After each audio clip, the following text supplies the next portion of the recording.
So friend, Samsung is getting ready to launch its new foldable phones on July 9, 2025.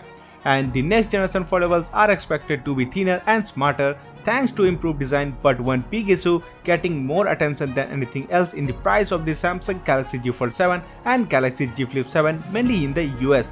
There are strong signs that the price of new Galaxy Z series could go up, especially in the US. This is because of a new plan to bring back tariffs, meaning extra taxes on smartphones made outside the United States.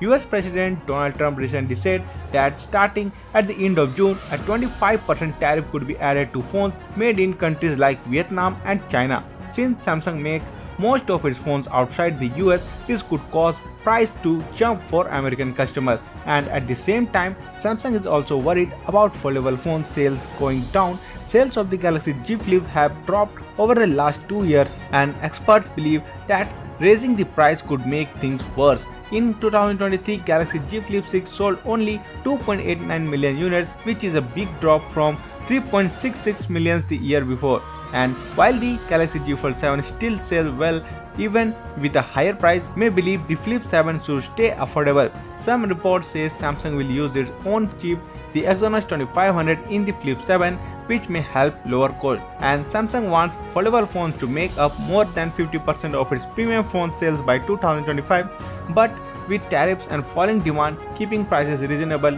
may be the only way to reach the goal, and it will be a major challenge to keep prices affordable for these smartphones, mainly in the US. And Samsung is set to launch the Galaxy Z Flip 7 and Galaxy Z Fold 7 soon, and we'll get the pricing details shortly. So that's for today in this video. Thank you for watching, and for more videos like this, please subscribe to the channel and press the bell icon.